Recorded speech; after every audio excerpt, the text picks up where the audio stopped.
بسم اللہ الرحمن الرحیم۔ السلام علیکم۔ ہمارے چینل میں خوش آمدید۔ میری شادی ایک نشے سے ہو گئی۔ شوہر سارا دن نشہ کر کے پڑا رہتا، میں کچرا چن کر اپنے بچوں کا پیٹ پالتی۔ ایک روز کچرا چنتے ہوئے سامنے ایک جنزادہ آ گیا۔ اس نے ایک لفافہ دیا اور کہا، اسے اپنے پرس میں رکھ لو، مگر اس لفافے کو کھول کر نہ دیکھنا ورنہ انہونی ہو جائے گی۔ میں نے لفافہ پرس میں رکھ لیا۔ جب بھی پرس کھولتی اس میں ڈھیروں روپے نکلتے جن سے میں ضرورتیں پوری کرتی۔ ایک روز میرے بچے نے غلطی سے لفافہ نکال کر کھول دیا۔ لفافہ کھولے ہوئے 5 منٹ بھی نہ گزرے تھے کہ میری ماں نے میرا نام شہزادی رکھا تھا۔ اسے معلوم نہ تھا کہ جھگیوں میں رہنے والے شہزادے یا شہزادیاں نہیں ہوتے۔ ہم تو وہ کیڑے مکوڑے ہیں جنہیں ہم جیسے انسان انتہائی حقارت سے دیکھتے ہیں، گویا ہم کوئی الگ مخلوق ہیں۔ یہ میرا قصور نہیں تھا کہ میں نے ایک جھگی میں آنکھ کھولی۔ آس پاس غربت کے ڈیرے تھے۔ ہم 6 بہن بھائی تھے جو صبح سے شام تک بھیک مانگ کر پیٹ کا دوزخ بھرتے۔ میری اماں بھی ہمارے ساتھ بھیک مانگنے جاتی تھی۔ ابا کی زندگی مزے میں گزر رہی تھی، نہ کوئی کام نہ کوئی ٹینشن۔ اسی لیے ابا نے ساری زندگی بچے پیدا کرنے کے سوا کچھ نہیں کیا۔ مجھے بھیک مانگنا اچھا نہیں لگتا تھا، لیکن کیا کرتی، مجبوری تھی۔ وقت گزرتا گیا، میں جوان ہو گئی۔ اب ماں کو میری شادی کی فکر ستانے لگی۔ ابا نے میرے لیے اپنا جیسا ہی ڈھونڈ لیا جسے نشے کی لت لگی ہوئی تھی۔ کرمو سارا دن نشہ کر کے پڑا رہتا۔ جب ہوش میں آتا تو مار پیٹ کرتا کہ پیسے لا کر دو۔ میں کہاں سے لاتی؟ کچھ دن ایسے ہی گزرے، پھر میں نے کچرا چننا شروع کر دیا۔ جیسے تیسے گزارا ہو ہی رہا تھا کہ اللہ نے اوپر تلے 2 بچے دے دیے۔ ضرورتیں بڑھتی جا رہی تھی۔ میں نہیں چاہتی تھی کہ میرے بچے مجھ جیسی زندگی گزاریں، اس لیے ہمیشہ ان کے مستقبل کے لیے فکر مند رہا کرتی اور اللہ سے رو رو کے دعائیں کرتی کہ کوئی مدد بھیج۔ چھوٹے چھوٹے بچوں کو جھگی میں چھوڑ کر کچرا چننا بھی مشکل لگتا، لیکن پھر میرے رب کو میری حالت پر رحم آ گیا اور اس نے مدد بھیج دی۔ ہوا کچھ یوں کہ ایک روز کچرا چنتے ہوئے سامنے ایک جنزادہ آ گیا۔ اس نے ایک لفافہ دیا اور کہا، اسے اپنے پرس میں رکھ لو، مگر اس لفافے کو کھول کر نہ دیکھنا ورنہ انہونی ہو جائے گی۔ میں نے لفافہ پرس میں رکھ لیا۔ جب بھی پرس کھولتی اس میں ڈھیروں روپے نکلتے جن سے میں اپنی اور بچوں کی ضرورتیں پوری کرتی۔ ایک روز میرے بچے نے غلطی سے لفافہ نکال کر کھول دیا۔ لفافہ کھولے ہوئے 5 منٹ بھی نہ گزرے تھے کہ وہ جنزادہ حاضر ہو گیا اور اس نے خسفناک لہجے میں پوچھا، کیا میں نے تمہیں منع نہیں کیا تھا لفافہ کھولنے سے؟ اب تم ساری زندگی کچرا ہی چنتی رہو گی۔ یہ سننا تھا کہ میں رونا شروع ہو گئی۔ میں نے اس کی منتیں کی کہ بچے سے غلطی ہو گئی، لیکن وہ نہیں مانا اور کہا کہ اسے اجازت نہیں ہے، اب وہ میری کوئی مدد نہیں کر سکتا۔ اتنا کہہ کر وہ چلا گیا۔ میں روتی بلکتی پھر سے کچرا چننے میں لگ گئی۔ بچے بڑے ہو رہے تھے، میں انہیں اسکول بھیجنا چاہتی تھی، لیکن یونیفارم وغیرہ کہاں سے لاتی؟ مجھے تو کوئی پھٹے پرانے کپڑے دے جاتا تو اللہ کا شکر ادا کر کے پہن لیتی تھی۔ کرمو نے کئی بار کہا کہ بچوں کو بھیک مانگنے پر لگاؤ تاکہ پیسہ لا کر دیں، لیکن میں نے اب تک بچوں کو اس لعنت سے بچا رکھا تھا۔ میری بچی بڑی ہو رہی تھی، اسے پڑھنے کا شوق بھی بہت تھا۔ جن علاقوں سے میں کچرا چنتی تھی وہاں 2 گھروں میں بات کی کہ اگر وہ میری بیٹی کو بطور ملازمہ رکھ لیں تو بہت مہربانی ہوگی۔ جن علاقوں سے میں کچرا چنتی تھی وہاں 2 گھروں میں بات کی کہ اگر وہ میری بیٹی کو بطور ملازمہ رکھ لیں تو بہت مہربانی ہوگی۔ ایک بڑی گھر والی امیر کبیر عورت نے اپنے چھوٹے بچے کو سنبھالنے کی غرض سے میری بیٹی کو ملازمہ رکھ لیا۔ تنخواہ تھوڑی تھی لیکن گزارا ہو رہا تھا۔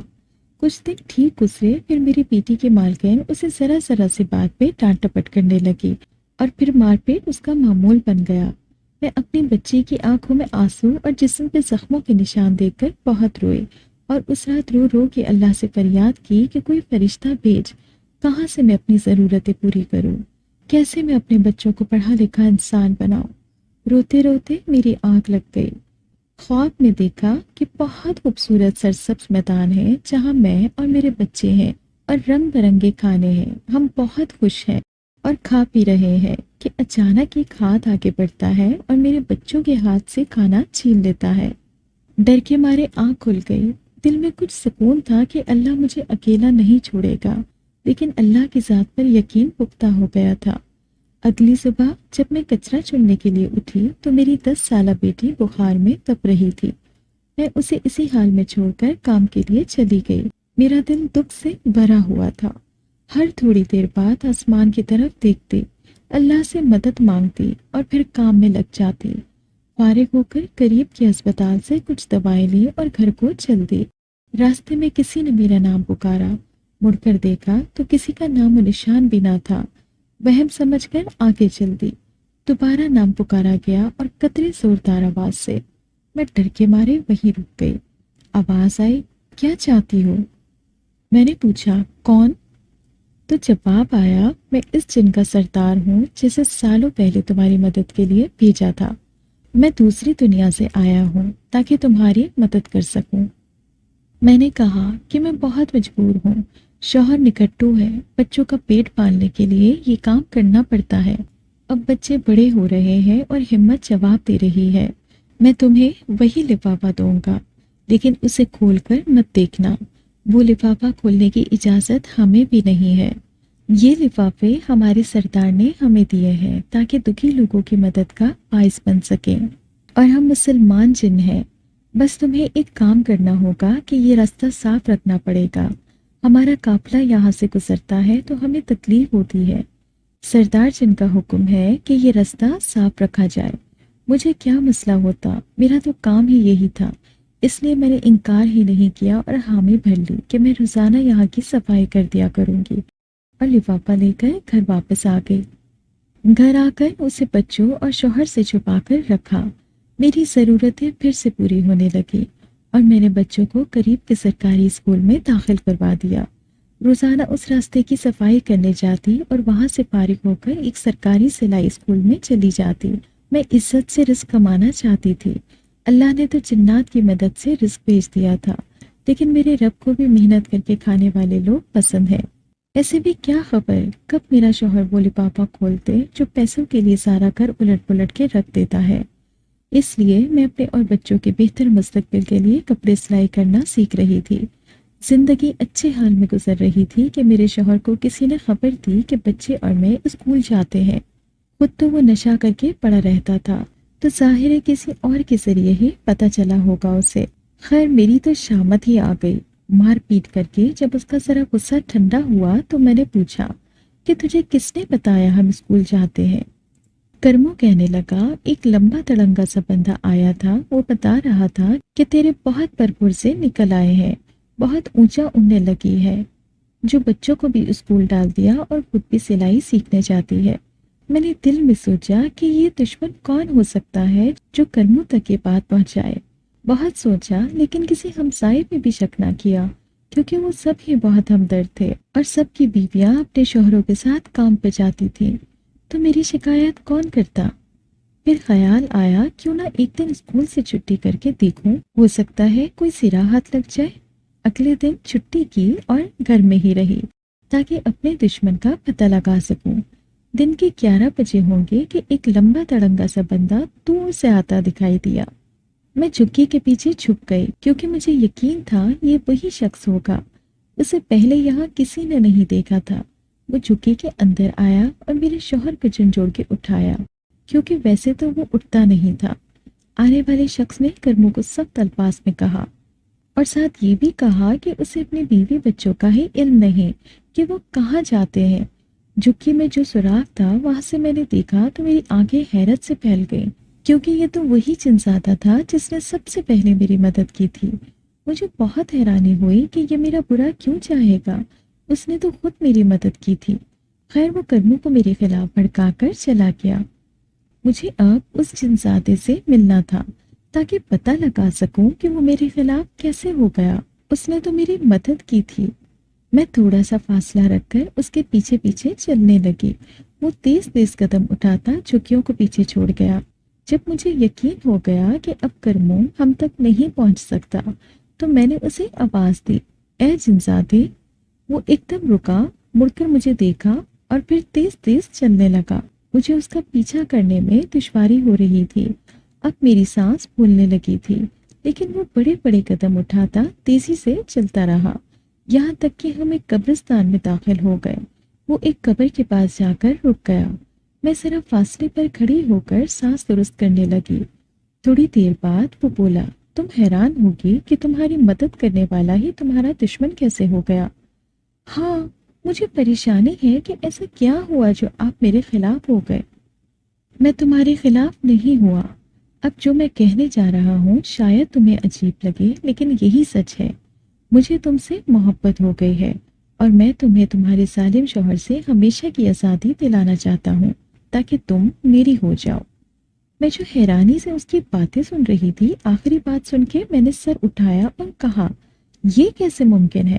میں انسان ہوں اور تم جن ذاتے۔ ہم دو الگ دنیاؤں کے لوگ ہیں، ایک کیسے ہو سکتے ہیں؟ کیوں ایک نہیں ہو سکتے؟ میں تمہاری دنیا میں تم جیسا انسان بن کر رہوں گا، جن ذاتے نے کہا۔ مجھے اب اس کی باتوں سے خوف آنے لگا تھا۔ بمشکل میں اتنا ہی کہہ پائی کہ میرے بچوں کا کیا ہوگا؟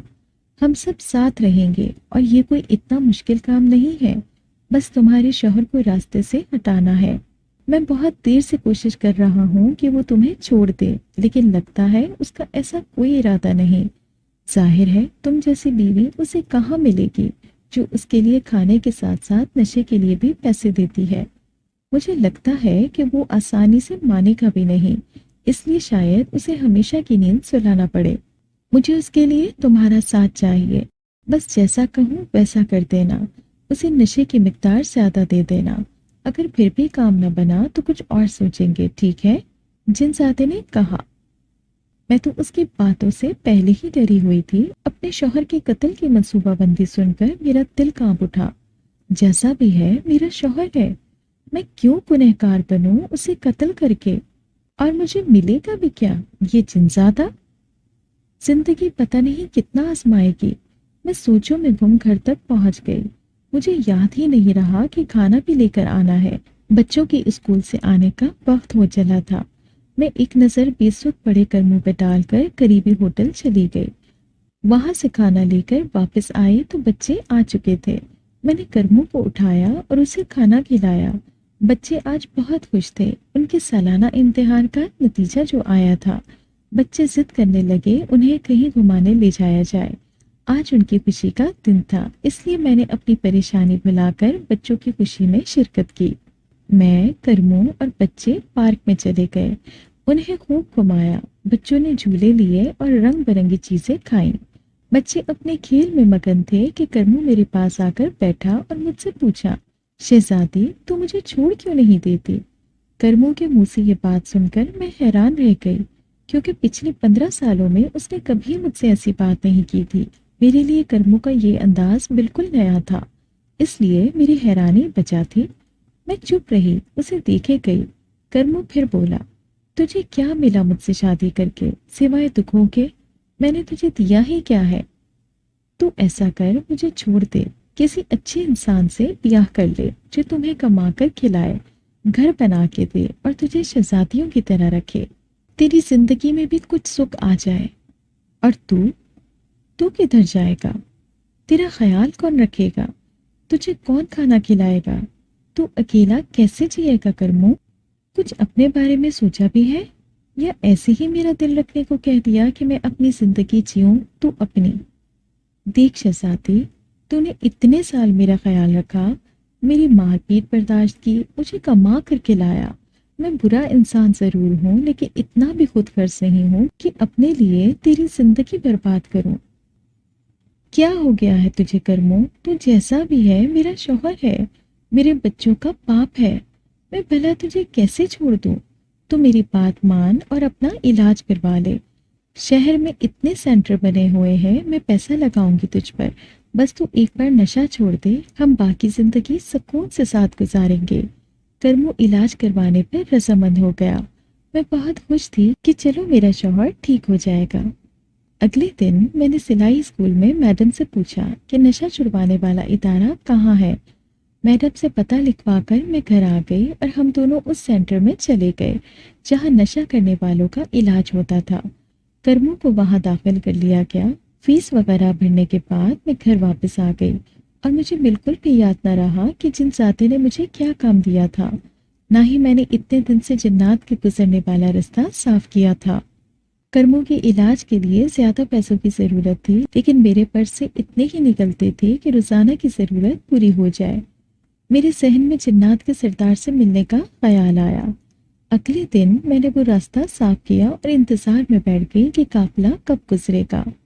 کچھ گھنٹے ہی گزرے ہوں گے کہ ایک طرف سے دھول اڑنے لگی۔ مجھے سمجھ آ گئی کہ قافلہ گزرنے والا ہے۔ میں راستہ روک کے کھڑی ہو گئی۔ جنات کے سردار حاضر ہوئے، لیکن وہ شاید مجھ سے ناراض تھے، اتنے دن سے صفائی جو نہیں کر سکی تھی۔ انہوں نے خفگی سے منہ موڑ لیا اور پوچھا کہ کیا مسئلہ ہے تمہارا؟ میں نے انہیں بتایا کہ کیسے میں اپنے شوہر کو اس سینٹر میں داخل کروانے گئی۔ بس اسی لیے ذہن سے نکل گیا تھا کہ مجھے اس راستے کی صفائی کرنی ہے۔ جنات کے سردار بولا، مجھ سے کیا چاہتی ہو؟ میں نے عرض کی کہ میرے پیسے بڑھا دیے جائیں کہ میرے اخراجات بڑھ گئے ہیں۔ سردار بولے، ٹھیک ہے، لیکن کام میں کوتاہی نہیں ہونی چاہیے۔ میں نے جواب دیا کہ آئندہ ایسا کچھ نہیں ہوگا۔ میں جن ساتھی کے متعلق بھی بات کرنا چاہتی تھی، لیکن سردار کو جلدی تھی تو وہ وہاں سے چل دیے اور میں واپس گھر کو آ گئی۔ زندگی کی اب ایک روٹین سیٹ ہو گئی تھی۔ میں نے سلائی اسکول میں ہی نماز پڑھنا سیکھ لی اور قرآن بھی پڑھنے لگی۔ دونوں بچوں کو اسکول کے ساتھ ساتھ قاری صاحب کے پاس بھی بھیج دی تاکہ وہ بھی میری طرح قرآن سے محروم نہ رہے۔ دوسری طرف کرموں کا علاج بہت تکلیف دہ تھا، لیکن میرے رب کا کرم رہا اور کرموں ثابت قدم رہا۔ پہلے 3 ماہ مشکل تھے، اس کے بعد ڈاکٹر کہتے تھے کہ انہیں گھر لے جائیں اور دیکھیے کیا یہ اپنی عادت چھوڑ چکے ہیں یا وقتی طور پر یہ اثر ہے۔ میں ڈرتی تھی کہ کہیں کرموں پھر سے وہی سپنا شروع کر دے، اس لیے میں نے اسے فی الحال سینٹر میں ہی رکھنے کی درخواست کی۔ کرموں خوش تھا کہ وہ زندگی کی طرف واپس آ رہا تھا، اور ظاہر ہے اس کی خوشی میں ہی میری خوشی تھی۔ میرے بچے پہلی بار اپنے باپ کو عام انسانوں کی طرح دیکھ رہے تھے کہ ان کے باپ نے کبھی پیار سے بلایا تک نہ تھا۔ جیسی زندگی مجھے چاہیے تھی ویسی میرا رب مجھے دے رہا تھا، لیکن مجھے اندازہ نہ تھا کہ آزمائش کا سلسلہ طویل ہونے والا ہے۔ جن زیادہ بہت عرصے تک نظر نہیں آیا تو میں بھی اسے بھول گئی، لیکن مجھے علم نہ تھا کہ میری باقی ماندہ زندگی اب رونے میں گزرے گی۔ میں تو اپنے سارے معاملات سیدھے سمجھ کر پرسکون ہو کے زندگی گزار رہی تھی، لیکن اللہ کو کچھ اور ہی منظور تھا۔ میں نے ایک چھوٹا سا گھر کرائے پر لے لیا تھا اور باقاعدہ طور پر کپڑے سلائی کرنا شروع کر دیے تھے۔ میرے ہاتھ میں صفائی تھی اور میں وقت پہ کپڑے سلائی کر دیتی۔ معاوضہ بھی بہت کم رکھا تھا تاکہ کام چل سکے، اس لیے میرے پاس خواتین کی ایک کثیر تعداد آنا شروع ہو گئی۔ آمدن میں اضافہ ہوا تو خرچے بھی بڑھ گئے۔ میری بیٹی اب جوانی کی دہلیز پر قدم رکھ رہی تھی، مجھے اس کے لیے سوچنا تھا۔ مجھے بیک وقت بیٹے کا بہتر مستقبل، بیٹی کی شادی اور کربوں کا علاج، ان تینوں بڑے مسائل کا سامنا تھا۔ میں نے محنت کرنے میں کوئی کسر نہیں چھوڑی۔ کرموں کا علاج کافی حد تک ہو چکا تھا اور بیٹے نے بھی کالج کے ساتھ ساتھ کچھ ٹیوشنز پڑھانا شروع کر دی تھی۔ اتنے سالوں میں اگر کچھ نہیں بدلا تھا تو وہ میرا جنات کے راستے کی صفائی کا معمول نہیں بدلا تھا۔ میں نے محسوس کیا تھا کہ میری بیٹی کچھ دن سے مشکوک حرکتیں کر رہی ہے، کبھی بیٹھے بیٹھے یوں ہی مسکرا دینا تو کبھی بے دھیانی میں روٹی بناتے ہوئے ہاتھ جلا لینا۔ آج تو حد ہو گئی جب اس نے اپنے ہاتھ پہ گرم چائے گرا لی۔ میں نے اسے ہلکا سا ڈانٹا کہ پتہ نہیں تمہارا دھیان آج کل کہاں ہوتا ہے، توجہ سے کام کیا کرو اور اپنا سارا دھیان پڑھائی میں رکھو۔ میں تھوڑی پریشان ضرور تھی کہ کوئی نہ کوئی بات ضرور ہے جو میری بیٹی یوں کوئی کھوئی سی رہتی ہے۔ میں نے اس سے براہ راست بات کرنے کا فیصلہ کیا۔ رات کھانے کے بعد جب میرا بیٹا سو گیا تو میں اس کے پاس آ کر بیٹھ گئی۔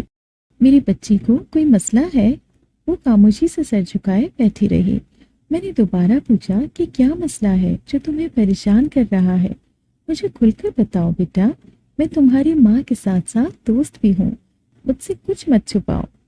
وہ تھوڑی دیر سوچتی رہی اور پھر بولی، امی، مجھے ایک لڑکا پسند کرتا ہے اور وہ مجھ سے شادی کرنا چاہتا ہے۔ تمہیں کیسا لگتا ہے وہ؟ میں نے اس سے پوچھا۔ امی، میں بھی اسے پسند کرتی ہوں۔ اچھا، کہاں رہتا ہے وہ؟ میں نے تھوڑی سی تفصیلات پوچھی تھی۔ ظاہر ہے ماں ہوں تو تسلی کیے بغیر کوئی قدم نہیں اٹھانا چاہتی تھی۔ محلے کا ہی لڑکا ہے امی، اور بھائی بھی اسے جانتا ہے۔ چلو پھر تو اچھا ہے۔ اگر تمہارے بھائی کا دیکھا بالا ہے، اسے کہو اپنے گھر والوں سے بات کرے اور رشتہ بھیجے۔ میں کل سینٹر جاؤں گی تو اگر ڈاکٹر صاحب نے اجازت دی تو تمہارے ابو کو لے آؤں گی، پھر مل کر کوئی فیصلہ کر لیں گے۔ ٹھیک ہے امی، میں اس سے بات کروں گی۔ اگلے دن بچوں کے کالج جانے کے بعد میں سینٹر چلی گئی۔ ڈاکٹر صاحب نے تو کرموں کو مکمل ہی بدل ڈالا تھا۔ حشاش بشاش کرموں بہت اچھا لگ رہا تھا۔ ڈاکٹر صاحب کے مطابق کرموں کا علاج مکمل ہو گیا تھا، بس کچھ احتیاط تھی جو اسے خود کرنی تھی تاکہ اسے دوبارہ یہ لت نہ لگے۔ کرموں کے گھر آنے سے ایک رونق سی ہو گئی تھی۔ سچ ہی کہا ہے کسی نے کہ مرد ہی عورت کا صاحباں ہے۔ مجھے تو بہت تسلی ہو گئی تھی کہ اب سب ٹھیک ہو جائے گا۔ کرموں نے کہا تھا وہ کوئی کام سیکھ لے گا یا منڈی میں مزدوری کر لے گا۔ ڈاکٹر صاحب نے بھی یہی کہا تھا کہ بی بی اپنے شوہر کو کسی کام دھندے میں مصروف رکھنا، فارغ رہے گا تو پھر سے ایسے کاموں میں لگ جائے گا۔ کرموں نے فی الحال منڈی میں مزدوری کرنے کا سوچا تھا۔ میں نے اسے مشورہ دیا کہ صبح منڈی جایا کرے اور دن کے وقت بازار میں سبزی یا پھل کی ریڑھی لگا لے۔ ایک تو وہ سارا دن مصروف رہنے کے بعد جب تھکا ہارا گھر آیا کرے گا تو سکون سے سوئے گا، نشے کی طرف دھیان بھی نہ جائے گا۔ دوسرا، گھر میں بھی کچھ پیسے آئیں گے جو بیٹی کی شادی میں کام آتے۔ کرموں کو میری بات پسند آئی اور میرے پاس جو بچت تھی اس سے پھل کی ریڑھی لگا لی۔ میرا گھر اب گھر لگنے لگا تھا۔ ادھر بیٹی نے اس لڑکے سے بات کی تو وہ تیار بیٹھا تھا۔ اگلے دن ہی گھر والوں کو بیچنے کا کہہ دیا۔ میرے تو ہاتھ پاؤں پھول گئے۔ بیٹی کی رشتے کی بات تھی، کچھ سمجھ نہیں آ رہی تھی کہ کیسے سب کروں گی۔ خیر، انہوں نے شام کے وقت آنے کو کہا تھا تو ظاہر ہے کہ رات کا کھانا کھا کر ہی جاتے، اس لیے میں نے اپنے تئیں اچھا سا کھانا تیار کر لیا تھا۔ وہ لوگ شام کو ہی پہنچے اور دیکھتے ہی بیٹی کو پسند کر لیا۔ رسم کی اجازت مانگی تو میں ذرا جھجک کر بولی کہ ہم پہلے آپ کا بیٹا دیکھ لیں، پھر آپ رسم کر لیں۔ ہمیں کوئی اعتراض نہیں، ظاہر ہے بہن جی آپ نے بھی اپنی تسلی کرنی ہوگی، لڑکے کا باپ بولا۔ جی جی بالکل بہن، جیسا آپ کو مناسب لگے۔ اب کی بار اس کی امی بولی تھی۔ لڑکے کا نام ولید تھا اور ابھی پڑھ ہی رہا تھا۔ وہ لوگ ابھی صرف رشتہ پکا کرنا چاہتے تھے تاکہ دونوں پڑھائی سے فارغ ہوں تو ہی شادی کی جائے۔ دوسرے دن ہم لڑکا دیکھنے چلے گئے۔ پاس ہی تو گھر تھا، کچھ پھل اور مٹھائی ساتھ میں لے گئے۔ دروازہ لڑکے نے ہی کھولا تھا۔ دیکھنے میں ٹھیک ٹھاک تھا لیکن اس کی آنکھیں پراسرار تھیں، گہری خاموش سی۔ نہ جانے کیوں مجھے ایک دم خوف محسوس ہوا تھا۔ خیر، ہم جب اندر آ کے بیٹھے تو ہماری خوب خاطر تواضع کی گئی۔ میں اس کی ماں سے اکیلے میں بات کرنا چاہتی تھی۔ جب وہ گھر دکھا رہی تھی تب میں نے بات شروع کی اور اپنے کرموں کی ماسی کے متعلق بتایا تاکہ کل کو انہیں یہ باتیں کہیں اور سے پتہ چلیں تو وہ میری بیٹی کو تانے نہ دیں کہ نشے کی بیٹی ہے یا کچرا چننے والی کی بیٹی۔ ولید کی امی بولی، بہن آپ نے ہمیں ایسا سمجھا ہوا ہے، ہمیں تو آپ کی بچی بہت پیاری لگی، ہم اسے شہزادی کی طرح رکھیں گے، آپ کو فکر مند ہونے کی ضرورت نہیں ہے، نہ ہی جہیز وغیرہ کی کوئی ٹینشن لیں، ہمارے گھر میں ضرورت کی ہر چیز موجود ہے، گھر کے معاشی حالات آپ کے سامنے ہیں، اس کے ابو کے کپڑے کی دکان ہے، اللہ کا بہت کرم ہے جس نے نواز رکھا ہے، ہم تو اس قابل بھی نہیں۔ ان کی باتوں سے مجھے بہت تسلی ہوئی اور میں نے بھی رشتے کے لیے ہاں کر دی۔ منگنی کی رسم کے لیے جمعے کا مبارک دن طے ہوا۔ میں نے اپنے داماد اور اس کے گھر والوں کے لیے کپڑے اور دیگر تحائف لینے کی غرض سے اپنی بچت کے پیسے نکالے۔ کرموں کے پاس اب تک جتنے پیسے جمع ہوئے تھے وہ بھی اس نے میرے ہاتھ میں رکھ دیے۔ اب بیٹے کی باری تھی۔ وہ اپنی ٹیوشن سے ملنے والی تمام رقم لے آیا کہ امی آپ بہنا کی منگنی کی رسم دھوم دھام سے کریں، کوئی کمی نہیں آنی چاہیے۔ اور ایسا ہی ہوا۔ میں نے کھل کر شاپنگ کی اور ڈھیروں کھانے بنائے۔ جمعہ کی نماز کے بعد وہ لوگ آئے، ڈھیروں پھل، مٹھائی کی ٹوکریاں، کپڑے، زیور اور نہ جانے کیا کیا۔ ان کا بھی اکلوتا بیٹا تھا سو انہوں نے خوب ارمان نکالے تھے۔ خوشگوار ماحول میں کھانا کھایا گیا۔ کھانے کے بعد منگنی کی باقاعدہ رسم ہوئی اور شادی 2 سال بعد کرنے کا فیصلہ ہوا تھا۔ شکر ہے اللہ کا، تمام معاملات خیریت سے ہو گئے، کرمو نے کہا۔ ہاں، اللہ نے بہت مدد کی ہماری، اب میرا بیٹا بولا، جس نے بہن کی خوشی پوری کرنے میں کوئی کسر نہیں چھوڑی تھی۔ میں نے شکرانے کے نوافل ادا کیے اور مستقبل کے حوالے سے سوچیں مجھ پر مسلط ہو گئیں۔ 2 سالوں میں شادی کی تیاری کرنی تھی اور یہی وہ ٹائم تھا کہ میرا بیٹا بھی کالج سے فارغ ہو جاتا، پھر اس کے لیے بھی کچھ سوچنا تھا۔ انہی سوچوں میں گم جانے کب آنکھ لگ گئی تو پتہ ہی نہیں چلا۔ آدھی رات کا وقت ہوگا جب اس خواب نے میری آنکھ کھولی تھی۔ میں پسینے سے بھیگی ہوئی تھی اور میرا جسم کانپ رہا تھا۔ اس خواب کی دہشت ہی اتنی تھی، میں نے اٹھ کر نفل پڑھے تاکہ کچھ سکون حاصل کر سکوں، اور پھر اللہ سے ڈھیروں دعائیں کی، اب مجھے کسی مشکل میں نہ ڈالنا۔ اگلے دن سب اپنے معمول کے مطابق کاموں کے لیے چلے گئے۔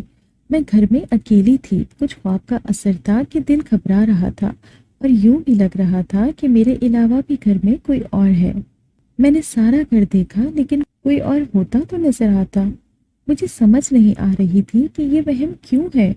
میں تھک کر بیٹھ گئی اور بچوں کا انتظار کرنے لگی۔ اچانک محسوس ہوا کہ دروازہ کھل رہا ہے۔ گھبرا کر سامنے دیکھا تو میرا ہونے والا داماد میرے سامنے کھڑا تھا۔ میں حیران رہ گئی اور اس سے پوچھا کہ وہ اس وقت یہاں کیا کر رہا ہے۔ آپ کو سالوں بعد دیکھا ہے ساس صاحبہ، بالکل بھی نہیں بدلی۔ آپ کو کیا لگا تھا میں اتنی آسانی سے پیچھا چھوڑ دوں گا؟ آپ نے میری بات نہیں مانی، اب اس کی سزا آپ کی بیٹی بھگتے گی، وہ بھی ساری عمر۔ اوہ میرے خدایا، یہ کیا ہو گیا؟ میرے سامنے داماد کی شکل میں وہی چنسادہ کھڑا تھا۔ شاید اسی لیے ولید مجھے پہلی نظر میں عجیب لگا تھا۔ میں بہت مشکل میں پھنس گئی تھی۔ میں نے اس سے پوچھا کہ وہ کیا چاہتا ہے، تو اس نے جواب دیا کہ جو چاہتا تھا وہ تم نے ہونے نہیں دیا، اب جو میرا دل چاہے گا میں کروں گا۔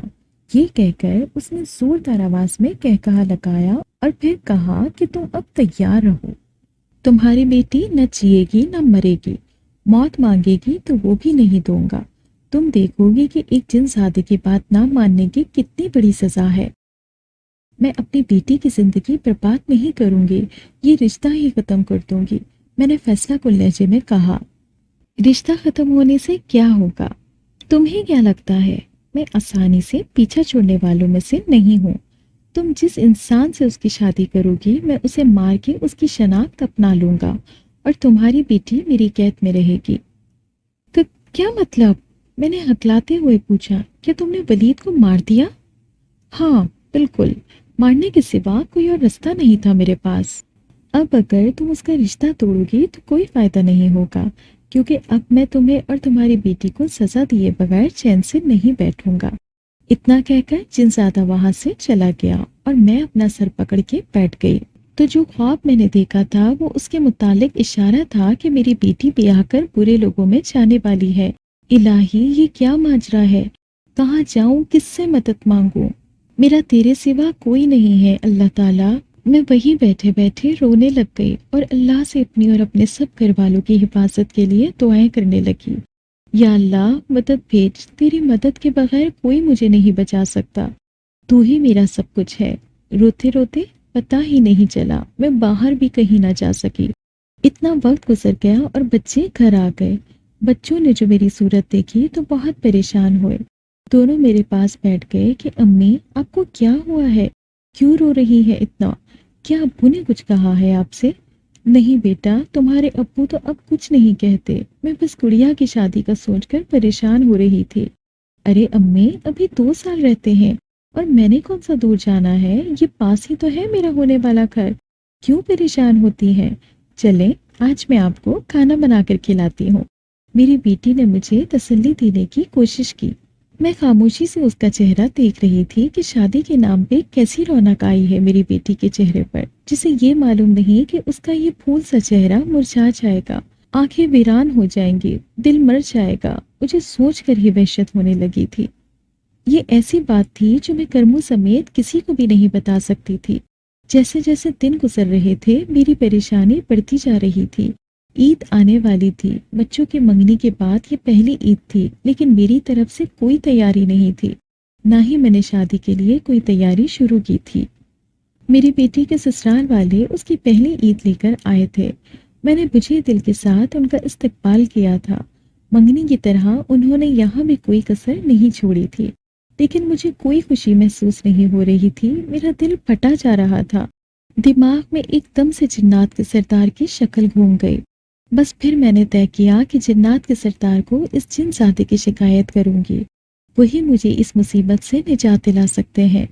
اگلے دن میں مقررہ وقت پر جنات کے راستے میں کھڑی ہو گئی اور ان کے گزرنے کا انتظار کرنے لگی۔ تھوڑی ہی دیر گزری تھی کہ جنات کا قافلہ وہاں پہنچ کر رک گیا۔ کیا بات ہے، کوئی مسئلہ ہے؟ جنات کے سردار نے پوچھا تھا۔ جی سردار صاحب، اس بار جو مسئلہ لے کر آئی ہوں وہ بہت بڑا ہے۔ سننے میں شاید آپ کو بھی عجیب لگے اور پتہ نہیں آپ میری مدد کریں گے بھی یا نہیں۔ کیا میں نے پہلے کبھی تمہاری مدد نہیں کی جو اب تمہیں مایوس لوٹاؤں گا؟ سردار نے کہا۔ ایسا نہیں ہے سردار صاحب، مجھے علم ہے آپ میرا مسئلہ حل کر سکتے ہیں، اسی لیے تو میں آپ کے پاس آئی ہوں۔ تو بولو کیا پریشانی ہے؟ میں نے ڈرتے ہوئے سارا قصہ سنا ڈالا اور سردار کے جواب کا انتظار کرنے لگی۔ سردار صاحب گہری سوچ میں ڈوب گئے تھے۔ کچھ دیر بعد انہوں نے سر اٹھایا اور اپنے ماتحت جن سے کہا کہ پتہ کرو وہ کون ہے جس نے انسان کا قتل کیا ہے اور وہ اس عورت کو کیوں تنگ کر رہا ہے۔ ہم مانتے ہیں کہ وہ اس عورت سے محبت کا دعویدار ہے، لیکن انسانوں کی دنیا میں مداخلت کرنے اور قتل کرنے کی اجازت بالکل نہیں دی جائے گی۔ پتہ کرو یزدان کہاں ہے آج کل، یہ مجھے اسی کا کام لگتا ہے۔ اپنے جن کو یزدان کے متعلق معلومات اکٹھی کرنے کا حکم دے کر سردار مجھ سے مخاطب ہوئے۔ تم پریشان مت ہو، ہم اسے جلد ڈھونڈ نکالیں گے، اور انسان کو قتل کرنے کی سزا تو بہت خطرناک ہے ہماری دنیا میں، اسی لیے تم بے فکر رہو، وہ تمہیں اور تمہاری بیٹی کو کوئی نقصان نہیں پہنچا سکتا۔ اب تم دونوں میرے حفاظتی حصار میں ہو۔ یہ کہہ کر انہوں نے ایک دوسرے جن کو میرے گھر کے ارد گرد رہنے کا حکم دیا اور مجھے کل پھر یہاں آنے کا کہہ کر تسلی دیتے ہوئے وہاں سے چلے گئے۔ میں بہت مطمئن واپس آ رہی تھی کہ مجھے محسوس ہوا کہ میرا پیچھا کیا جا رہا ہے۔ پہلے تو لگا کہ شاید میری حفاظت میں معمور جن ہوگا، لیکن کچھ ہی دیر بعد وہ جن زیادہ میرا راستہ روک کر کھڑا ہو گیا اور مجھ پر پھونک مار دی۔ مجھے کچھ سمجھ نہیں آیا کہ ہوا کیا ہے، اور میں یوں ہی بے مقصد چلنے لگی، یہاں تک کہ قبرستان میں پہنچ گئی۔ مجھے لگ رہا تھا میں کسی طاقت کے زیر اثر ہوں، میرا خود پہ قابو نہیں تھا۔ سامنے ایک تازہ قبر تھی جسے شاید ابھی ابھی کھولا گیا تھا۔ میں نے جھک کر اندر دیکھا تو ولید کا مردہ جسم نظر آیا، جسے دیکھ کر میرے رونگٹے کھڑے ہو گئے اور میں وہاں سے نکلنے کا سوچنے لگی، لیکن یزدان نے آگے بڑھ کر میرا راستہ روک دیا اور کہا، تم نے میرے سردار سے شکایت کر کے اچھا نہیں کیا، اب تمہارا انجام بھی یہی ہوگا جو ولید کا ہوا۔ میں چیخنے لگی تھی، لیکن وہاں کون تھا جو میری چیخ پکار سنتا؟ مجھے لگ رہا تھا جیسے ابھی میرا دل بند ہو جائے گا۔ یزدان نے ہاتھ آگے بڑھائے تاکہ میرا گلا دبا سکے، لیکن اس کے ہاتھ یوں ہی فضا میں معلق ہو گئے اور وہ اپنے ہاتھ نہ ہلا سکا۔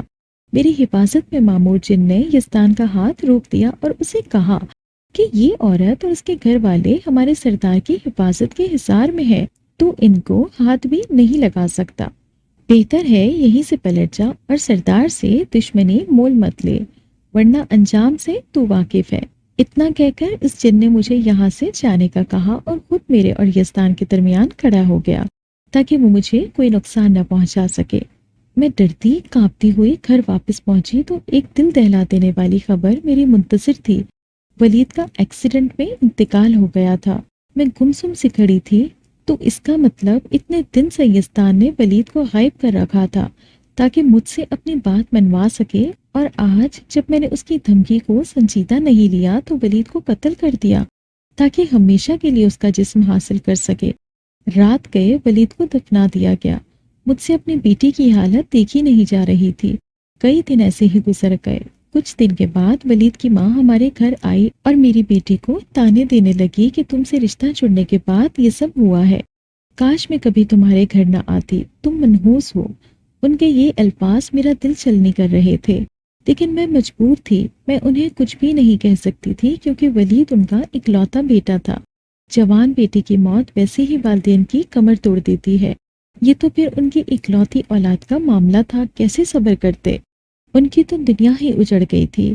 تانے کوسنے دینے کے بعد وہ لوگ چلے گئے تو میں اپنی بیٹی کو تسلی دینے لگی، لیکن اسے کہاں صبر آنا تھا، جس کی آنکھوں سے خواب نوچ لیے گئے ہوں، جس کے ہونٹوں سے ہنسی چھین لی جائے، اس کی خوشیوں کی وجہ ہی ختم ہو جائے تو وہ انسان کیسے زندہ رہ سکتا ہے؟ وہ سانس تو لے سکتا ہے لیکن زندگی جی نہیں سکتا۔ ولید کے ساتھ میری بیٹی کی خوشیاں بھی دفن ہوئی تھیں۔ ولید خود تو بیچارہ مارا گیا، لیکن جاتے جاتے میری بیٹی کو ساری زندگی کی سزا دے گیا۔ وہ ہنسنا بھول چکی تھی، اس کی 2 سالوں کی محنت ضائع ہونے جا رہی تھی۔ ویران آنکھوں سے بس چھت کو گھورتی رہتی۔ میں، کرمو اور اس کا بھائی بہت کوشش کرتے کہ اس کا دل بہل سکے، لیکن غم تھا کہ کم ہونے کا نام ہی نہیں لے رہا تھا۔ وقت گزرتا گیا، میں، کرمو اور ہمارا بیٹا ہم اپنے کاموں میں مصروف ہونے لگے۔ میں نے اپنی گڑیا کو اللہ سے دل لگانے کا کہا کہ اس کے آگے جی بھر کے رو لو، وہ تمہیں اس دکھ سے نکالے گا، اور پھر ایسا ہی ہوا تھا۔ اس نے 5 وقت کی نماز شروع کر دی، ترجمے کے ساتھ قرآن پڑھنا شروع کیا تو اس کی طبیعت میں بہتری آنے لگی۔ مسکراتی تو وہ اب بھی نہیں تھی، لیکن اب خاموشی ختم ہو گئی تھی۔ گھر کے کاموں میں دلچسپی لینے لگی تھی اور پھر خود ہی پڑھائی کا سلسلہ دوبارہ جوڑنے کا فیصلہ کیا۔ پھر سے پڑھائی میں مگن ہو گئی اور ولید کا دکھ کافی حد تک بھول گئی، لیکن جنات میری حفاظت کرنا نہیں بھولے تھے، نہ ہی وہ جنزادہ یزدان کچھ بھولا تھا۔ اپنی بیٹی کو کالج سے واپسی پر لانا میری ذمہ داری تھی، کیونکہ میرا بیٹا ٹیوشنز پڑھانے چلا جاتا تھا۔ ایک دن ایسے ہی ہم ماں بیٹی واپس آ رہی تھی کہ مجھے اپنے پیچھے کسی کا گمان ہوا۔ مڑ کر دیکھا تو زمین پہ ایک خط پڑا تھا، جسے میں نے مٹھی میں دبا لیا۔ گھر جا کر کھولا تو وہ جنات کے سردار کی طرف سے بھیجا گیا تھا۔ انہوں نے مجھے اس راستے پہ آنے کو کہا تھا۔ میں مقررہ وقت پہ وہاں پہنچ گئی تھی۔ جنات کا قافلہ بھی آ پہنچا تھا۔ میرے دل میں ہزاروں وسوسے تھے کہ کہیں عین وقت پر سردار اپنے جن کی حمایت میں نہ کھڑے ہو جائیں اور مجھے ساری زندگی اس یزدان نامی جنزادے کی صورت میں عذاب بھگتنا پڑے، لیکن ایسا کچھ نہیں ہوا تھا۔ یزدان کو ایک طرف کھڑا کیا گیا اور جنات کی ایک کثیر تعداد اس کا گھیرا کیے ہوئے تھی۔ لگتا تھا کہ آج میری تمام مشکلات ختم ہو جائیں گی اور سردار صاحب یزدان کو سزا سنائیں گے۔ جنات کے سردار نے مجھے مخاطب کیا، آؤ بیٹی بیٹھو، تمہاری آزمائش کچھ زیادہ ہی طویل ہوتی جا رہی ہے۔ آج ہم اس کا خاتمہ کیے دیتے ہیں تاکہ تم اپنی باقی ماندہ زندگی سکون سے گزار سکو۔ میں سامنے ہی بیٹھ گئی تاکہ اس جنزادے کو سزا بھگتتا دیکھ کر اپنی آنکھیں ٹھنڈی کر سکوں۔ سردار اب یزدان سے مخاطب ہوئے، یزدان، تم پر الزام ہے کہ تم نے انسانی دنیا میں مداخلت کی، ایک انسان کو قتل کیا اور اس عورت کو دھمکی دی کہ تم اس انسان کا روپ لے کر اس کی بیٹی کی زندگی جہنم بناؤ گے۔ کیا یہ الزامات درست ہیں؟ تمہیں اپنی صفائی میں کچھ کہنا ہے؟ سردار سوال پہ سوال کر رہے تھے، لیکن یزدان خاموش تھا اور مجھے ڈر تھا کہ کہیں یہ مجھے نقصان نہ پہنچا دے، اسی لیے ایک طرف ہو گئے تاکہ فیصلہ سن کر یہاں سے چلی جاؤں۔ کچھ دیر بعد یزدان نے سر اٹھایا تو اس کی آنکھیں نم تھیں۔ اس نے میری طرف دیکھا اور کہا، بہت سال پہلے میں نے اس عورت کی مدد کی تھی جب یہ کچرا چن کر اپنا اور اپنے گھر والوں کا پیٹ پالتی تھی۔ ایسے ہی ایک دن کچرا چنتے ہوئے میری نظر اس پہ پڑی تھی، تب نہ جانے مجھے کیا ہوا کہ میں اپنا اختیار کھو بیٹھا۔ اس کی مدد تو کی لیکن خود اپنا کہیں گم کر دیا۔ میں نے بہت کوشش کی کہ اسے بھلا سکوں، کیونکہ ہمارا ملنا ممکن نہیں تھا، لیکن دل کے ہاتھوں مجبور تھا، اس لیے اس کے ارد گرد رہنے لگا، اور تب میں نے سوچا تھا کہ اسے اس کے شوہر سے نجات دلا کر میں حاصل کر لوں گا۔ لیکن یہ ایک وفاشوار بیوی ثابت ہوئے اور اپنے نشی شوہر کو چھوڑنے پر رضامند نہیں ہوئے۔ تب میرے پاس کوئی رستہ نہیں تھا کہ اسے حاصل کر سکتا، اس لیے میں اس سے دور ہو گیا اور بھولنے کی کوشش کی، لیکن میرا دماغ مجھے بدلہ لینے پر اکسا رہا تھا، اس لیے میں کئی سالوں بعد دوبارہ اس کی زندگی میں داخل ہوا تاکہ اپنا انتقام لے سکوں۔ اسی مقصد کے لیے میں نے اس کے ہونے والے داماد کو قتل کیا اور اس کی شناخت اپنا لی تاکہ میں اس کی بیٹی کا جینا محال کر سکوں، اور ظاہر ہے بیٹی کا دکھ ماں کیسے برداشت کرتی، تو میرا بدلہ پورا ہو جاتا۔ بس یہ ساری کہانی ہے، اتنا کہہ کر یزدان خاموش ہو گیا۔ جنات کے سردار جو پوری توجہ سے اس کی باتیں سن رہے تھے بولے، تمہیں انسانی دنیا میں مداخلت کرنے، انسانوں کو تنگ کرنے اور ایک قتل کرنے پر بھیانک سزا دی جائے گی۔ یہ زمین تم پہ تنگ کر دی جائے گی اور تمہارا تعلق جنات سے توڑ دیا جائے گا، یا پھر موت کی سزا۔ دونوں میں سے تم جو چاہو قبول کرو۔ یزدان کو جنات سے رابطہ منقطع کرنا منظور نہ تھا، اس لیے اس نے موت کی سزا قبول کر لی۔ جنات کا سردار اب مجھ سے مخاطب ہوئے، یہاں جو کچھ ہوا اسے اپنے تک رکھنا، اور تمہیں اپنی بیٹی کی شادی اب کہیں اور کرنی ہوگی۔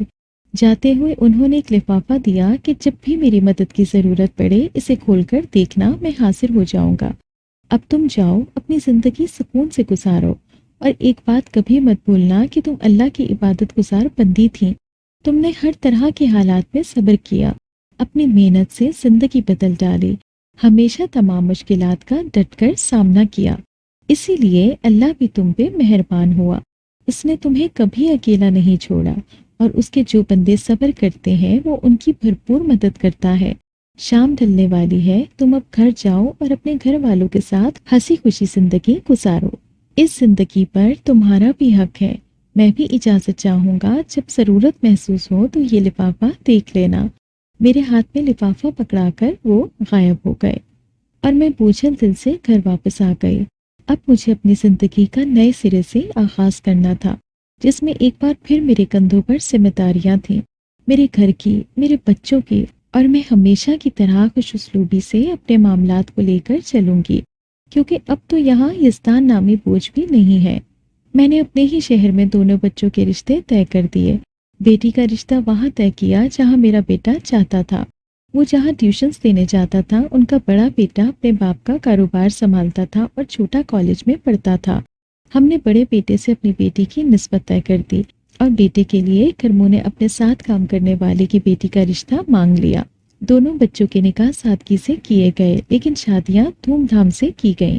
سال ہر سال کی محنت اور بے تحاشا صبر کے بعد آخرکار اللہ کے فضل سے مجھے بھی سکون نصیب ہوا، اور میں شکرانے کے نوافل ادا کرنے کے بعد ایسے سوئی گویا سالوں بعد گہری نیند سوئی ہوں۔